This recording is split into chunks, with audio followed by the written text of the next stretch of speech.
ഭീകരരെ തുടച്ചു നീക്കുന്നതിൽ ഇസ്രായേൽ കൂടുതൽ മുമ്പോട്ട് തന്നെ പോയിക്കൊണ്ടിരിക്കുകയാണ്. ഇപ്പം നമുക്ക് കിട്ടുന്ന റിപ്പോർട്ട് അനുസരിച്ചിട്ട് ലെബനനിലെ 25 ഗ്രാമങ്ങൾ ഇസ്രായേൽ ഇപ്പം പിടിച്ചെടുത്തിരിക്കുന്നു. അവിടെയുള്ള ഒട്ടനവധി ജനങ്ങളോട് തിരികെ പോകാൻ വേണ്ടിയിട്ട് ആവശ്യപ്പെട്ടിരിക്കുന്നു എന്നാണ്. കഴിഞ്ഞ ദിവസം തന്നെ അന്താരാഷ്ട്ര സമ്മർദ്ദം ഉണ്ടായിരുന്നു. അതേപോലെ തന്നെ 8 സൈനികരെ അവർക്ക് നഷ്ടപ്പെട്ടിട്ടുണ്ടായിരുന്നു. പക്ഷേ പിന്നോട്ട് പോകാൻ തയ്യാറല്ല എന്ന് വീണ്ടും ലോകത്തിന് മുന്നിൽ വ്യക്തമാക്കുകയാണ്. തങ്ങളുടെ ശക്തി ഇറാന് മുന്നിൽ ഒരിക്കലും തോൽക്കാൻ തയ്യാറല്ല എന്ന് പറഞ്ഞുകൊണ്ട് ശക്തി കാണിക്കുകയാണ് ഇപ്പോൾ ഇസ്രായേൽ വീണ്ടും. ഈ ഇസ്രായേൽ ലെബനനിൽ കയറി പറ്റുന്നു എന്ന് പറഞ്ഞില്ലേ 25 ഗ്രാമം, അവിടെയുള്ള ജനങ്ങൾക്ക് ഇസ്രായേൽ വാണിംഗ് കൊടുക്കുന്നുണ്ട്, നിങ്ങൾ ഒഴിഞ്ഞു പോവുക. സിവിലിയൻസിനോട് പറയുന്നുണ്ട് നിങ്ങൾ ഒഴിഞ്ഞു പോവുക, കാരണം അവരുടെ ലക്ഷ്യം ഈ തീവ്രവാദികൾ തന്നെയാണ് എന്ന് അവർ വ്യക്തമാക്കിക്കൊണ്ടാണ് ഈ പോകുന്നത്. ഇപ്പോൾ ഈ തെക്കൻ ലെബനനിൽ 15 ഹിസ്ബുള്ള അംഗങ്ങളെ വധിച്ചു എന്നും ഇസ്രായേൽ അവകാശപ്പെടുന്നുണ്ട്. അതിലൊന്ന് ഹമാസ് തലവനായ സാഹി യാസർ അബ്ദുൾ റസീഖ് ഔഫി എന്ന് പറയുന്ന ഒരു തലവനും കൊല്ലപ്പെട്ടിട്ടുണ്ട്. ഹമാസിന്റെ നേതാവാണ്. സെപ്റ്റംബർ 9 നടന്ന ഒരു കാർ ബോംബ് ആക്രമണം ഉണ്ടായിരുന്നു. അതിന് ചുക്കാൻ പിടിച്ചത് ആസൂത്രകനും ഈ ഔഫി എന്ന് പറയുന്ന ആളായിരുന്നു. മാത്രമല്ല ഒക്ടോബർ 7 ഇയാളുടെ തലയുണ്ടായിരുന്നു. അതെ. ഇസ്രായേലിന് നേരെയുള്ള നിരവധി പല ആക്രമണങ്ങളുടെയും ആസൂത്രകനും ഇയാൾ തന്നെയാണ്. യഹൂദിയായാലും സമരിയായാലും ഇസ്രായേൽ പൗരന്മാർക്കെതിരായ തീവ്രവാദ ഭീകര ആക്രമണങ്ങളിലും ഈ ഔഫി എന്ന് പറയുന്നയാൾ പ്രധാന പങ്ക് വഹിച്ചിട്ടുണ്ട്. അപ്പോൾ ഇപ്പം ഇസ്രായേൽ കൂടുതൽ ആക്രമണങ്ങൾ നടത്തുന്നതിൻ്റെ ഒരു മെയിൻ ലക്ഷ്യമെന്ന് പറയുന്നത് ഈ ഹസൻ നസ്രള്ള കൊല്ലപ്പെട്ടല്ലോ, അദ്ദേഹത്തിൻ്റെ പിൻഗാമിയായിട്ട് ഈ ഹിസ്ബുൾ ആരെയാണോ തീരുമാനിച്ചിരിക്കുന്ന ആ ആളെ ലക്ഷ്യമിട്ടുകൊണ്ടാണ് ഇപ്പോൾ ഇസ്രായേലിൻ്റെ ഈ നീക്കമെല്ലാം നടക്കുന്നത്. പക്ഷെ അതിനുവേണ്ടി വേറൊരു വാർത്ത കൂടെ വരുന്നുണ്ട്. ഇന്ന് ഈ ഖമേനിയിലെ മത നേതാവ് അദ്ദേഹം ഈ ഹിസ്ബുള്ളക്കാർക്ക് വേണ്ടിയിട്ട് ഇവർക്ക് വേണ്ടിയിട്ട് ഒരു പ്രത്യേക പ്രാർത്ഥന നടത്താൻ തീരുമാനിച്ചിട്ടുണ്ട്. ഈ 5 വർഷത്തിന് ശേഷമാണ് അദ്ദേഹം ഈ ജനങ്ങളെ അഭിസംബോധന ചെയ്തൊരു പ്രഭാഷണവും നടത്തുന്നുണ്ട്. ഈ നസ്രുള്ളയുടെ ശാന്തിക്ക് വേണ്ടിയിട്ടുള്ള പ്രാർത്ഥനയും തുടർന്നുള്ള പ്രവർത്തനങ്ങൾക്കുള്ള ഒരു പ്രഭാഷണവും ജനങ്ങൾക്കായി നടത്താൻ ഇപ്പോൾ പ്ലാൻ ചെയ്യുന്നുണ്ട്. അതായത് റാവി മുഷ്തഹ, അതാണ് ഈ ഗാസയിലെ പ്രധാനമന്ത്രി എന്ന് പറഞ്ഞത്. അദ്ദേഹത്തെ ഈ പറയുന്ന ഭീകര നേതാവിനെ ഇസ്രായേൽ വധിച്ചു. 3 മാസങ്ങൾക്ക് മുമ്പാണ് വധിച്ചത്. ഇപ്പോഴാണ് ഇസ്രായേൽ ഈ കാര്യം പുറത്തുവിടുന്നത്. എന്ന് പറഞ്ഞാൽ ഹമാസിൻ്റെ ഇത്തരത്തിലുള്ള പല നേതാക്കളെയും പല ഘട്ടങ്ങളായി ഇസ്രായേൽ വധിച്ചിട്ടും ഇക്കാര്യങ്ങളൊന്നും പുറത്തു പറഞ്ഞിരുന്നില്ല. പക്ഷേ ഇപ്പോൾ ഇക്കാര്യങ്ങളെല്ലാം പറയുന്നതിൻ്റെ കാരണം ഞങ്ങൾ യുദ്ധത്തിന് തയ്യാറായി രംഗത്ത് വന്നു കഴിഞ്ഞു. 2 ദിവസമായി ഇറാൻ്റെ കരയുദ്ധം ലെബനിലേക്ക് അടുത്തുകൊണ്ടിരിക്കുന്നു. അല്ലെ ലെബനിലെ കൂടുതൽ പ്രദേശങ്ങളിലേക്ക് ഇസ്രായേലിൻ്റെ സൈന്യം ലെബനിലേക്ക് കൂടുതൽ അടുത്തുകൊണ്ടിരിക്കുന്നു. അതായത് ലെബനിലെ 25 ഗ്രാമവാസികളോടാണ് അവിടെ നിന്ന് ഒഴിഞ്ഞു പോകാൻ പറയുന്നത്. കാരണം ഇവർക്കിടയിലാണ് ഈ ഹമാസിൻ്റെ അല്ലെ ഹിസ്ബുള്ളയുടെ ഒക്കെ തീവ്രവാദികൾ ഒളിഞ്ഞിരുന്ന് ആക്രമണം നടത്തുന്നത്. അപ്പോൾ പൊതുജനങ്ങളാണെങ്കിൽ നിങ്ങൾ ആ ഗ്രാമത്തിൽ നിന്ന് വിട്ടുപോകുക, മറ്റുള്ളവർ അവിടെ ഒളിഞ്ഞിരിപ്പുണ്ടെങ്കിൽ അവർക്ക് നേരെ ഞങ്ങൾ ആക്രമണം നടത്തും. അപ്പോൾ കൃത്യമായ മുന്നറിയിപ്പ് നൽകി ഇസ്രായേൽ ഈ ആക്രമണവുമായി മുന്നോട്ട് പോകുമ്പോൾ എങ്ങനെ പ്രതിരോധിക്കണമെന്നറിയാതെ ഇറാൻ വളരെ കഷ്ടപ്പെടുകയാണ്. ഇറാൻ പറയുന്നത് അന്താരാഷ്ട്ര സമൂഹത്തോട് പറഞ്ഞു, ഞങ്ങൾ 189 മിസൈലുകൾ ഇസ്രായേലിന് നേരെ വിട്ടു, ഇതോടുകൂടി ഞങ്ങൾ യുദ്ധം അവസാനിപ്പിച്ചു, അല്ലെ ഞങ്ങളുടെ ആക്രമണം അവസാനിപ്പിച്ചു. എന്തുകൊണ്ടാണ്? ഇസ്രായേൽ പറഞ്ഞിരുന്നു ഞങ്ങളെ ഒരു തവണ ആക്രമിച്ചാൽ ഞങ്ങൾ തിരിച്ചടിക്കുക തന്നെ ചെയ്യും.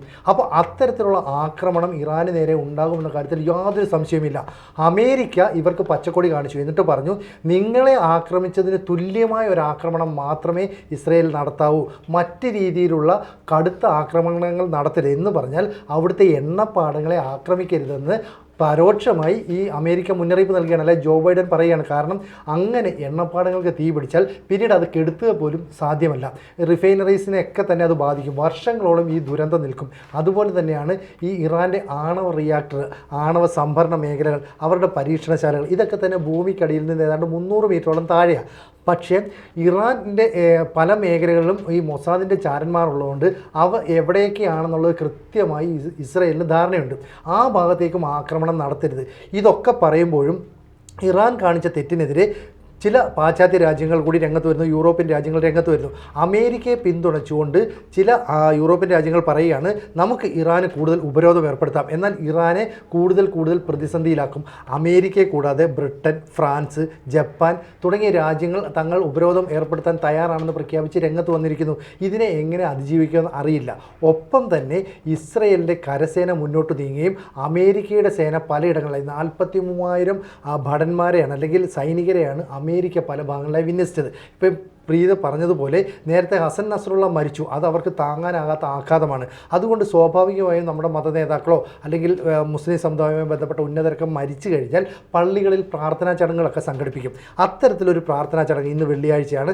ആ ചടങ്ങ് സംഘടിപ്പിക്കുമ്പോൾ ഈ മത നേതാവ്, അതായത് ഇറാൻ്റെ ആത്മീയ ആചാര്യൻ എന്ന് പറയുന്നത് ആയത്തുള്ള അലി ഖമേനിയാണ്. അപ്പോൾ അദ്ദേഹത്തിൻ്റെ നേതൃത്വത്തിൽ പ്രത്യേക പ്രാർത്ഥനാ ചടങ്ങ് നടത്തും എന്ന് പറഞ്ഞാൽ ഖമേനിയ ഇന്ന് ഒളിച്ചിരിക്കുന്ന ബങ്കറിൽ നിന്ന് ഒരുപക്ഷെ പുറത്തേക്ക് വരുമായിരിക്കും. തുടർന്ന് ഒരു പള്ളിയിൽ അല്ലെങ്കിൽ വിശ്വാസികളെ അഭിസംബോധന ചെയ്യുന്ന വീഡിയോ ഷൂട്ട് ചെയ്തിട്ട് പരമാവധി ആളുകളിലേക്ക് എത്തിക്കും. എന്തിനാണെന്ന് വെച്ചാൽ ഇറാനിലെ ജനങ്ങൾക്ക് ആത്മവിശ്വാസം നൽകുക. ഇപ്പോൾ ഇറാൻ എന്ന് പറയുന്ന ആത്മവിശ്വാസമില്ലാത്ത രണ്ട് വിഭാഗം ജനങ്ങളാണ്. ഒന്ന് മത നേതൃത്വത്തെ അംഗീകരിക്കുന്നവർ, യുദ്ധത്തെ അനുകൂലിക്കുന്നവർ. മറ്റ് മത നേതൃത്വം എന്നേക്കുമായി ഈ നാട്ടിൽ നിന്ന് തുലഞ്ഞു പോകണമെന്ന് ആഗ്രഹിക്കുന്നവർ. ഇങ്ങനെ രണ്ട് കൂട്ടർ നിൽക്കുമ്പോൾ ഇസ്രയേലിൻ്റെ ആക്രമണത്തെ പ്രതിരോധിക്കാൻ നമുക്ക് കഴിയുമെന്നുള്ളൊരു ആത്മവിശ്വാസം പകർന്നു നൽകാൻ ഈ ഖമേനിയെ ശ്രമിക്കുന്നു. അത് എത്രത്തോളം വിജയകരമാവുമെന്ന് നമുക്ക് കണ്ടറിയാൻ പറ്റും. ഖത്തർ അടക്കമുള്ള രാജ്യങ്ങൾ ഇപ്പോൾ ഒരു പ്രസ്താവന ഇറക്കിയിട്ടുണ്ട്. സ്വതന്ത്ര പലസ്തീൻ സ്ഥാപിക്കാതെ ഇതിന് ഒരു തരത്തിലുള്ള സമാധാനവും ഇവിടെ സാധിക്കില്ല എന്ന് പറഞ്ഞുകൊണ്ട് അത്തരം രീതിയിലുള്ള പ്രസ്താവനകളെ വരുന്നുണ്ട്. അപ്പം ഈ യുദ്ധം വരും ദിവസങ്ങളിൽ കൂടുതൽ പ്രക്ഷുബ്ധമാവാൻ വേണ്ടിയിട്ട് തന്നെയാണ് സാഹചര്യം എന്നാണ് നമുക്ക് വ്യക്തമാണ്. കാരണം ഒക്ടോബർ 7 സുപ്രധാനമായിട്ടുള്ളൊരു ദിവസമാണ്. ഒരു വർഷമായിരിക്കുകയാണ് ഈ ഒരു ഇതിനെല്ലാം തുടക്കം കുറിച്ചിരിക്കുന്നത് ഹമാസിൻ്റെ ഒരു ഇവിടെ ഹമാസിൻ്റെ ഒരു ആക്രമണത്തിന്, ഇസ്രായേലിലുള്ള ഒരു ആക്രമണത്തിന് പിന്നാലെയാണ് ഇത്രയും നാൾ നീണ്ടു നിന്ന ചരിത്രത്തിലെ ഏറ്റവും വലിയൊരു യുദ്ധം, ഇസ്രായേൽ നടത്തിയ ഏറ്റവും വലിയൊരു യുദ്ധം ആരംഭിച്ചത്.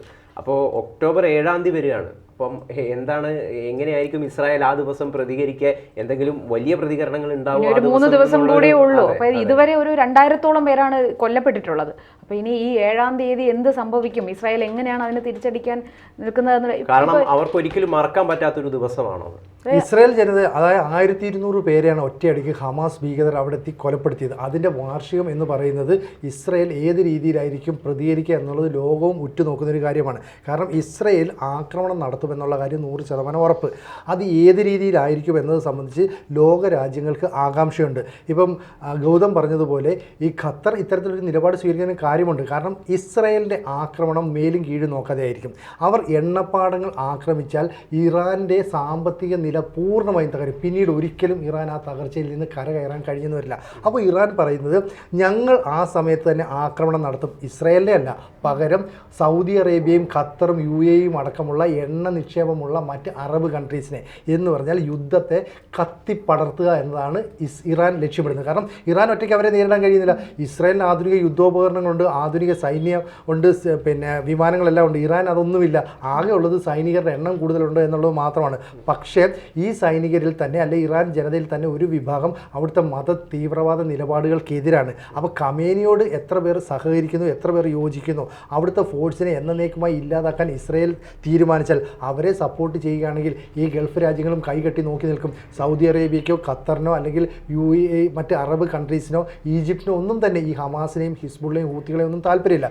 ഇനി ഹൂത്തികൾ ഈ കപ്പലുകളെ ആക്രമിച്ചാണ് വലിയൊരു ദുരന്തം സൃഷ്ടിക്കാൻ പോകുന്നത്. അതായത് പ്രധാനമായിട്ടും യൂറോപ്പിൻ്റെയും ഏഷ്യയിലെയും ഒക്കെ ട്രേഡിനെ ബാധിക്കുന്ന രീതിയിൽ ഈ കപ്പലുകളെ ആക്രമിക്കാൻ ഹൂത്തി തയ്യാറാവും. പണ്ട് ഇതുപോലൊരു ആക്രമണം നടത്തിയപ്പോൾ India INS Chennai, INS Sunaina എന്ന് പറഞ്ഞ് 2 യുദ്ധക്കപ്പലുകൾ അയക്കുകയും ഹൂത്തികളെ തുരത്തുകയും ചെയ്തു. നമ്മളറിയില്ലേ, കടൽ കൊള്ളക്കാരെയൊക്കെ ഇന്ത്യൻ സൈന്യം തുരത്തി എന്ന് പറയുന്നത് അതായിരുന്നു സംഭവം.